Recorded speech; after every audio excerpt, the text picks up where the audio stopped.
이 시간은 국민연금공단의 신규 직원 채용 안내에 대해서 살펴보려고 합니다. 우선 국민연금에 들어가기 앞서서 공공기관에 공통적으로 적용되고 있는 NCS 채용, 블라인드 채용에 대해서 좀 개괄적으로나마 한번 살펴보고요. 그리고 나서 2021년도 국민연금공단 신규 직원 상반기에 실시되고 있는 채용 절차와 내용에 대해서 하나하나 여러분에게 설명하도록 하겠습니다. 몇 년 전부터 공공기관들은 NCS 채용 방식을 채택하고 있습니다. NCS란 국가직무능력표준, 영어로 National Competency Standards의 앞자리를 딴 거죠. 이와 같은 직무 능력 표준, 즉 무슨 뜻이냐면 산업 현장에서 직무를 수행하기 위해 요구되는 능력, 기술, 지식, 태도, 이거를 국가가 산업 부문별, 수준별로 체계한 것이 바로 NCS라고 볼 수 있습니다. 이와 같은 NCS 채용은 불필요한 스펙 경쟁을 방지하고 직무 능력 중심의 공정 채용을 지향하고 있죠. 그래서 실제 취업을 해서 직무 현장에서 바로 활용할 수 있는 직업 능력을 선발 기준으로 활용을 하고 있는 겁니다. 조금 더 설명드리면 NCS 채용이란 채용 기준 절차를 사전에 공지하고 학벌, 스펙 중심의 서류 전형을 지향해서 직무 능력 중심의 채용 시스템을 구축하고 있는 거고요. 또 출신 지역이나 가족 관계 등을 요구하지 않고 면접 시 또 업무와 무관한 사적 질문은 금지하도록 해서 지원자의 인격을 존중하고 개인정보를 보호하고 있습니다. 또한 부정 청탁이나 요구를 원천적으로 차단하는 그런 시스템이라고 할 수 있습니다. 공공기관의 공정 채용을 위한 제도를 살펴보겠습니다. 한 5가지로 말씀드릴 수 있는데요. 대표적인 것은 블라인드 채용입니다. 그래서 직무와 무관한 개인정보, 다시 말씀드리면 출신 지역, 학교, 가족관계, 성별, 연령, 사진, 이와 같은 어떤 편견을 유발할 수 있는 사항 등의 요구를 아예 제한하고 있다는 것이고요. 또 NCS 기반의 시험, 경험, 상황 면접 등 직무 능력 중심의 평가를 하고 있다는 것입니다. 다음 문제는 외부 평가위원을 참여시킨다는 것인데요. 모든 정성평가에 외부위원 1인 이상을 참여하도록 하고 있고요. 또 면접할 때 외부위원 수가 전체 위원의 2분의 1 이상 되도록 구성하고 있습니다. 또한 응시자와 친족, 근무관계 등 이해관계자가 있는 경우 아예 평가 참여를 금지하고 있습니다. 다음은 채용 정보에 대한 공개입니다. 그래서 공공기관 채용 정보, 즉 채용 공고, 전형 단계별 응시, 합격 인원 이런 것들에 대한 일괄적인 정보를 제공하고 있죠. 그래서 공공기관 잡.RO에 이런 내용을 게시하고 있습니다. 다음은 채용 과정 점검, 통제 부분인데요. 문제의 추출, 또 면접, 합격자 결정 이런 채용 과정에 내부 감사인을 입회하도록 하고 있고요. 또 매년 공공기관 채용 실태에 대해서 정부 합동의 전수조사를 실시하고 있습니다. 아울러서 채용비리 통합신고센터인 권익위 청년 포털을 운영하고 있습니다. 또 마지막으로 채용비에 대해서는 엄정한 제재를 하고 있는데요. 채용비 연루자에 대해서는 당연히 수사 의뢰를 하고 또 채용비에 대한 징계를 강화하고 또 시효는 기존 3년에서 5년으로 연장을 했습니다. 그리고 채용비 발생 기간에 대해서는 경영평가 등급을 하향 조정해서 불이익을 주고 있습니다. 공공기관 공정 채용 제도의 대표적인 것인 블라인드 채용을 살펴보도록 하겠습니다. 블라인드 채용이란 채용 과정에서 출신지, 가족관계, 학력 등 이런 편견이 개입될 수 있는 항목을 요구하지 않음으로써 오로지 실력, 직무 능력만을 평가해서 인재를 채용하겠다 하는 그런 방식입니다. 이 절차는 한 4가지로 설명드릴 수 있는데요. 우선 지원 자격을 안내하고 직무 설명 자료를 게시하는 채용 공고 단계, 다음은 입사 지원서, 자기소개서 등을 통한 서류 전형 단계, 다음은 직무 능력을 평가하는 필기 시험 단계, 마지막으로는 구조화된 면접을 통한 면접 전형 단계로 구성되어 있습니다. 여기서 직무 설명 자료란 NCS, 즉 국가직무 능력 표준을 활용해서 직무의 내용을 정리하고 직무 능력을 또 정리한 것입니다. 그리고 채용 직무, 세부 수행 직무, 업무 내용, 직무를 수행하기 위한 요건으로서 지식, 기술, 태도, 경험, 자격 등을 기재하고 있고요. 또 제시된 내용은 지원자의 실력, 직무 능력을 평가하기 위해서 서류, 필기, 면접 등의 채용 전형 단계에서의 평가 항목, 또 평가 기준으로 활용되고 있기 때문에 여러분이 사전에 잘 확인하실 필요가 있습니다. 자기소개서란 기업의 핵심 가치, 인재상과 관련한 사항을 확인하기 위한 질문을 제시하고 지원자가 작성을 하게 되는데요. 작성할 때의 착안 점은 경험을 구체적으로 제시해서 써라. 또 직무에 관심을 보여라. 그리고 일목요연하게 자기의 강점을 정리해서 작성하는 것이 중요하겠습니다. 자기소개서를 작성할 때 부적절한 사례가 있습니다. 그래서 불이익을 받은 사례를 좀 대표적인 것을 정리해 보면요. 학교 이메일을 기입해서 학교명을 노출시킨다든가, 거주지 주소에 학교 기숙사 주소를 기입해서 또 학교명을 노출시키는 경우, 또 부모님의 재직 중인 기관명, 직위, 직업을 기재해서 가족관계를 노출한다거나, 동아리 활동에 대한 내용을 학교명과 함께 언급해서 학교명을 노출시키는 이런 사례들이 있습니다. 좀 우리가 유의할 필요가 있습니다. 그리고 필기시험은 인성검사, 직무적성검사, 직업 기초능력평가. 그래서 이 직업 기초능력평가는 의사소통 능력 분야 등 10개 분야로 구성되어 있습니다. 그래서 기관마다 그 성격에 따라서 그 10개 중에 몇 가지를 채택해서 직업 기초능력평가를 하고 있죠. 그리고 직무 지식 검사를 하고 있습니다.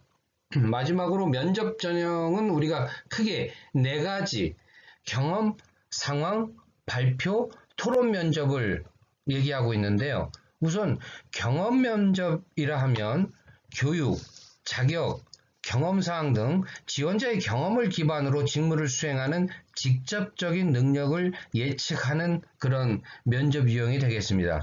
그래서 경험 면접은 지원자가 작성한 입사 지원서, 자기소개서를 기반으로 직무에서 요구하는 능력을 갖추었는지 검증하는 거기 때문에 우리가 입사 지원서, 자기소개서를 작성한다는 것은 그 작성에 그치는 것이 아니라 바로 경험 면접에 이것이 기초자료가 된다는 걸 꼭 명심하시고 작성할 필요가 있습니다.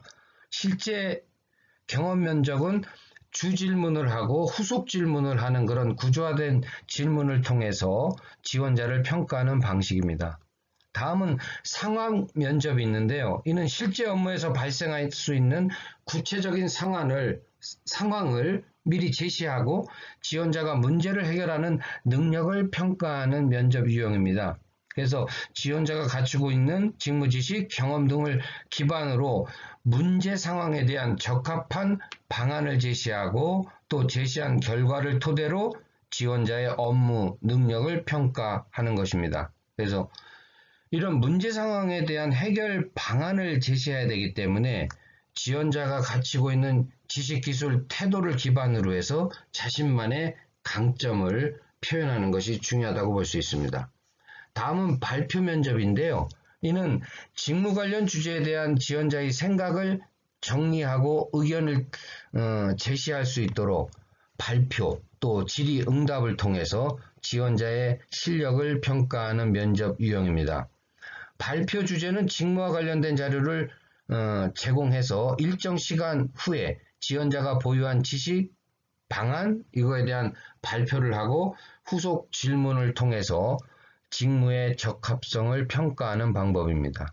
마지막으로는 토론 면접이 있는데요. 이는 주제 관련 자유 토론을 실시하고 그에 따른 추가적인 질문을 통해서 지원자의 직무 능력 및 상호 능력을 측정하는 방법입니다. 그런데 통상 발표 면접과 토론 면접이 하나의 세트로 이루어지는 경우가 많습니다. 즉, 지원자에게 각자 발표를 시키고 또 그 발표한 내용에 대해서 상호 토론을 하게 하는 발표, 토론 면접 이렇게 진행하는 경우가 많이 있다고 합니다. 지금까지 설명드린 NCS 채용 방식, 또 필기, 면접 문항 이런 세부적인 내용을 참고하고 도움을 받을 수 있는 사이트가 바로 NCS 포털 사이트입니다. www.ncs.go.kr이죠. 그래서 NCS 포털에 접속하고 거기에 블라인드 채용 탭이 있습니다. 클릭, 자료실 내에 채용 모델, 필기 문항, 면접 문항 탭을 클릭하고 거기에서 채용 모델, 필기 또는 면접 문항 샘플을 다운받아서 여러분이 한번 확인해 보시면 시험 문제가 이렇게 출제되고 있겠구나 하는 거를 사전에 한번 쭉 트레이닝 해 보실 수 있습니다. 네, 이제부터는 국민연금공단의 2021년도 상반기 신규 직원 채용을 설명드리도록 하겠습니다. 우선 응시 자격을 설명드리겠는데요. 그 이전에 채용 규모를 살펴보면 6급 갑 156명으로 되어 있습니다. 그럼 6급 갑이 있다는 것은 6급 을이 있다는 건데 6급 을은 고졸 채용 절차를 밟는 거고요. 하반기에 진행이 됩니다. 그래서 상반기는 6급 갑에 대해서 채용을 하게 된다는 말씀을 드리고요. 그럼 156명을 조금 세부적으로 살펴보면 일반직이 126명, 그리고 심사직, 전산직, 기술직이 있습니다. 심사직 같은 경우는 우리 이제 장애 등급 심사 이런 거하고 관련돼서 간호사분들 이런 분들을 채용하는 것을 말하고요. 전산직은 어느 기관이나 정보 시스템 매우 중요하죠. 그런 부분을 다루는 전산직 15명, 그리고 우리 지사 중에 자체 회관을 보유하고 있는 곳들이 있는데 그런 회관 관리를 위한 기술직, 전문 요원을 또 한 5명 채용하는 것으로 되어 있습니다. 오늘 주로 여러분에게 설명드릴 분야는 바로 이제 사무직이 되겠고요. 사무직 126명 채용 중에 일반 분야가 116명이 있고요. 그 다음에 취업 지원 대상으로 10명을 채용하도록 되어 있습니다. 올해 들어서 좀 특이한 것은 일반 분야 116명의 사무직 중에 90명은 전국 단위로 채용하지만 20명은 지사 단위로 채용을 하는 것이 좀 특이한 사항입니다. 다시 말씀드려서 강릉 삼척에 3명을 선발한다든지 청주 충주에 6명, 또 홍성 서산 태안 보령 3명 이런 식으로 연고지 배치상 좀 어려움이 있는 지역에 별도 채용을 실시해서 해당 지사에서 최소 5년간 근무하는 것을 조건으로 해서 채용을 한다는 말씀을 드리고요. 채용 규모는 2023년까지 우리 공단의 향후 퇴직자가 한 평균 200명 이상이 되니까 이 정도의 채용 규모는 당분간 지속되겠다 하는 말씀을 드릴 수 있겠습니다. 조금 아까 이제 전국 단위로 선발한다는 말씀을 드렸고, 그 다음에 또 특이할 사항은 이전 지역입니다. 아시겠지만 국민연금공단은 전라북도 전주 지방혁신도시로 이전을 했죠. 그래서 대학 이하 최종 출신 학교가 전북 지역 소재인 그런 곳을 졸업한 분들에 대해서는 바로 이전 지역에 따른 채용 목표제, 그래서 사무직의 27%를 지역 인재에 할당해서 채용을 하고 있습니다. 또 공공기관과 함께 적용되고 있는 블라인드 채용을 공단도 채택하고 있기 때문에 뭐 성별, 연령, 학력 제한 없이 응시할 수 있고요. 그리고 인사규정 또 11조에 따른 결격 사유에 해당하는 분은 응시할 수가 없습니다. 예를 들어서 병역 의무 기피자라든지 또 비면직자라든지 뭐 이런 분들은 해당이 없는데 뭐 이런 거에 해당되면 안 되겠죠. 예. 그리고 근무 장소는 전주에 소재하고 있는 본부에서 근무할 수도 있고요. 국민연금공단의 전국 지사는 109개소인데 109개소 어디서나 또 근무할 수 있는 가능성은 항상 열려 있다는 말씀 드리겠습니다.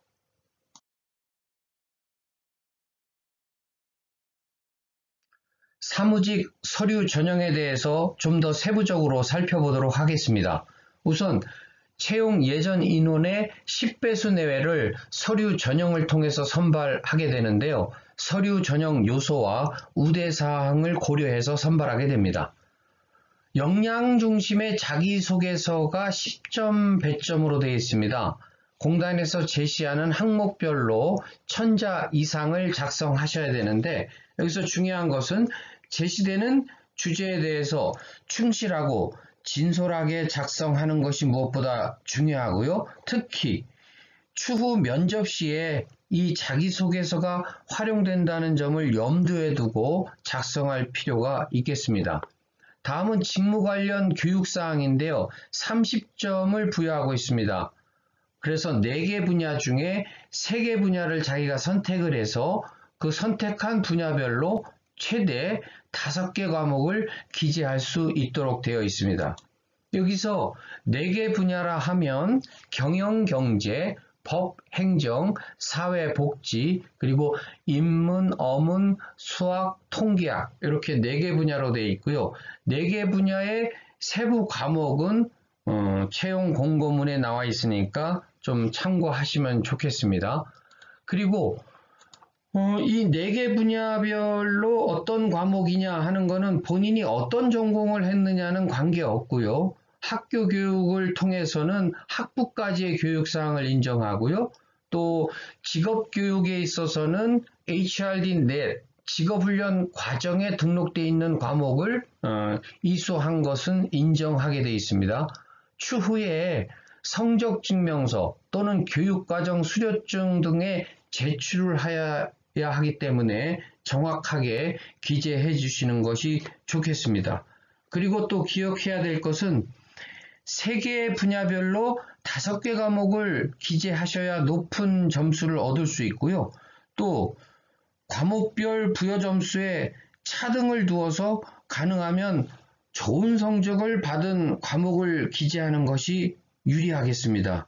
그리고 분야별 5개 과목 기재가 안 될 경우는 상대적으로 낮은 점수를 받을 수밖에 없다. 그래서 여러분이 공단에 입사를 원한다든지 하면 어떤 과목을 이수해야 하는지를 보고 미리미리 해당 과목을 이수할 수 있도록 준비하는 것이 필요하다고 생각됩니다. 다음은 자격사항인데요. 이는 분야별 자격증을 요구하고 있습니다. 지금 제시하는 것처럼 전문 분야, 정보 분야, 사무 1, 사무 2 이렇게 해서 자격증을 제시하고 있고요. 그래서 여러분은 이제 응시하실 때 취득 자격증은 모두 기재하셔야 되고요. 자격증의 취득 난이도에 따라서 부여되는 점수가 달라지고 이에 따라서 또 변별력이 생기게 되는 거죠. 반대로 자격증이 하나도 없다면 빵점 처리되니까 또 이 자격증이라는 것이 하루 이틀 내에 취득할 수 있는 것은 아니지 않습니까? 그래서 평소에 계획성 있게 자격증을 좀 취득해 두는 그런 노력이 필요하겠습니다. 다음은 어학 성적에 있어서는 10점 부여하고 있고요. 인정 기준에 미치지 못하면은 점수를 부여하지 않고 있는데 그 공인 어학 성적은 토익, 토플 그리고 뉴탭스 이렇게 적용하고 있습니다. 그래서 어학별 각자 기준점을 통과한 것이 있다면 모두 기재를 하는 것이 좋고요. 그래서 취득 점수가 높으냐 낮으냐에 따라서 또 차등해서 점수를 부여하고 있습니다. 그래서 지원자에게 유리한 점수를 반영하게 되니까 자신이 이 기준점 이상 취득한 것이 있다면 모두 기재하면 되겠습니다. 다음은 우대사항을 한번 살펴보면요. 취업 지원 대상자, 장애인, 저소득층, 북한 이탈 주민, 다문화 가족, 자녀에 대해서는 일정 우대를 해드리고 있고, 그 다음에 2020년도 우리 공단에서 3개월, 90일 이상 근무한 청년 인턴에 대해서도 소정의 가점을 부여하도록 되어 있습니다. 그리고 우리 공단에서 풀타임이 아닌 시간 선택제로 근무하는 분들이 있는데 1년 이상 근무했느냐 아니면 6개월에서 1년 사이에 근무했느냐에 따라서 또 소정의 가점을 드리고 있습니다. 또한 대학생 영상 공모전에서 우수상 이상, 또 홍보대사, 홍보기자 이렇게 활약한 분들은 1회 안에서 서류 전형을 면제해드리고 있습니다. 자기소개서에 대해서 좀 더 부연 설명해 드리도록 하겠습니다. 배점은 10점으로 상대적으로 적지만 이 자기소개서가 향후 면접할 때 많이 활용되기 때문에 여러분이 좀 신경을 써서 작성하실 필요가 있습니다. 그래서 자기소개서는 지원자의 일대기를 기술하는 거 아니고요. 지원 동기, 조직 적합성, 직무 적합성에 따른 질문에 얼마나 잘 대응해서 질문 취지에 맞게 또 본인의 경험을 적절히 잘 기술하는 것이 중요합니다. 특히 질문과 무관한 내용을 작성하는 건 절대 금물이고요. 또 가끔 여기저기 회사 지원을 하다 보니까 회사명을 잘못 기술하는 경우가 있어요. 그럴 때는 거의 불이익을 받는다고 볼 수밖에 없습니다. 자기소개서의 예시는 예를 들어서 최근 5년간 귀하가 성취한 일 중에 가장 자랑할 만한 일은 무엇입니까? 그것을 성취하기 위해 귀하는 어떤 일을 했습니까? 이런 식으로 제시가 되죠. 자, 작년도 2020년도 국민연금공단의 자기소개서 항목입니다. 한 2개가 제시됐죠. 하나는 공단의 인재상과 관련된 이런 질문이 있었고, 두 번째는 공익의 기여, 사회적 가치 창출 이런 부분에 대한 질문 제시가 있었습니다. 2021년도 올해 자기소개서의 질문 항목 주제입니다. 한 3가지가 제시됐고요. 각 주제별로 1200자 기술하도록 요구하고 있습니다.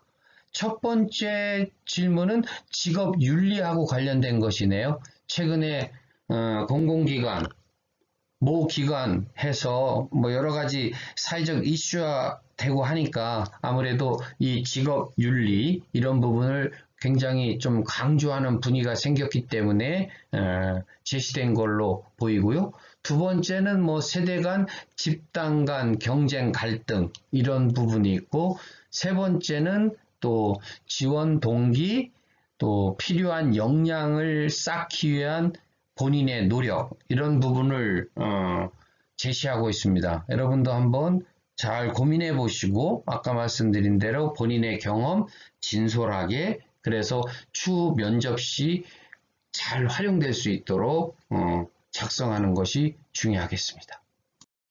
지금까지 설명드린 서류 전형을 통과하시면 이제 필기시험이 기다리고 있겠죠. 그래서 필기시험은 크게 직업 기초능력 평가와 종합 직무지식 평가로 이루어져 있습니다. 그래서 직업 기초능력 평가 60문항, 종합 직무지식 평가 50문항, 그래서 점수를 각각 50%씩 반영을 해서 채용 예전 인원의 2배수를 필기시험을 통해서 선발합니다.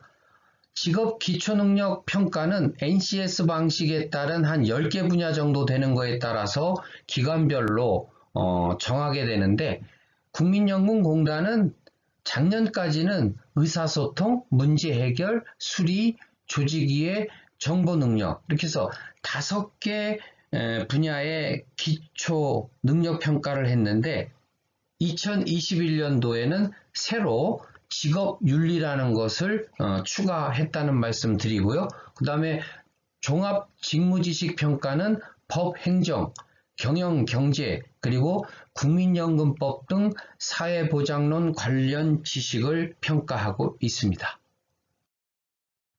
직업 기초능력 평가란 10개 영역 중에서 해당 기관의 인재상, 핵심 가치 등과의 매핑을 통해서 필요한 핵심 영역을 도출하는 것입니다. 그래서 이는 무엇을 아는가 보다는 직무를 수행할 수 있는가를 평가하는 데 초점을 두고 있고요. 지식보다는 생각, 즉 일을 할 때의 상황, 맥락, 목적 등을 고려하는 그런 능력 평가입니다. 또 직무 상황에서 발생하는 문제를 해결할 수 있는 능력을 갖고 있는지 평가한다는 점에서 인성검사는 다르다고 볼 수 있습니다. 다음은 직무수행 능력 평가, 즉 종합 직무지식 평가인데요. 이는 성과와 연가되거나 성과를 창출하는 직무 관련 경험, 지식, 기술 등의 요소를 평가합니다.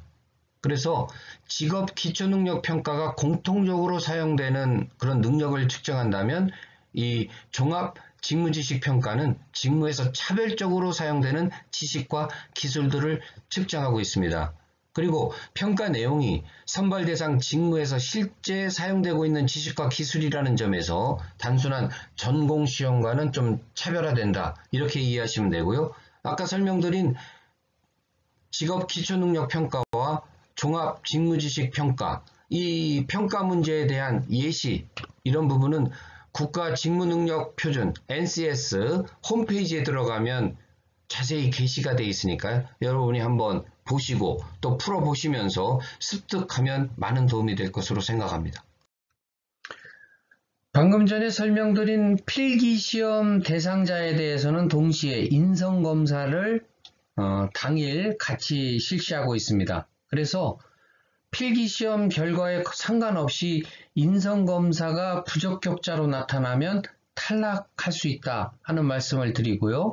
그렇게 해서 이제 필기시험과 함께 인성검사를 통과하게 되면 면접 전형을 받게 되죠. 그래서 면접은 우리가 경험 상황 면접, 또 집단 토론 발표 면접이 있는데, 조금 세부적으로 말씀드리면 경험 면접이란 자기소개서를 기반으로 한 질문으로, 이게 이제 가장 기본이 되고요. 또 면접관이 상황을 주고 질문하는 상황 면접도 실시하고 있습니다. 아울러 발표, 집단 토론 면접도 실시하고 있는데, 면접 진행 전에 대기 장소에서 미리 자료를 배포해서 검토 시간을 준 후에 개인이 발표하고 집단 간 토론하는 그런 방식으로 진행을 하고 있습니다. 예. 이렇게 이제 면접 전형까지 끝나고 나면 필기시험 점수와 면접 점수를 6대 4의 비율로 반영한 종합 점수에 따라서 최종 합격자가 발표되겠습니다. 네, 지금까지 2021년도 상반기 국민연금관리공단 신규 직원 채용에 대해서 알아봤습니다. 주어진 시간의 한계로 여러분에게 충분히 전달했는지 모르겠습니다. 혹시 궁금한 사항이 있으시면 제 핸드폰 연락 주시면 성심껏 답변 드리고요. 또 아울러서 국민연금공단이 운영하는 국민연금 제도에 대해서 여러분 관심 가져주시고요.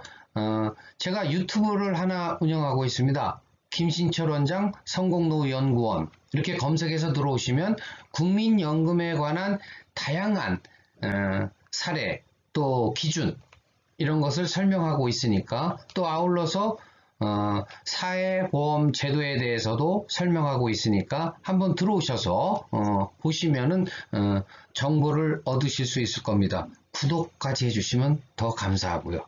예, 고맙습니다.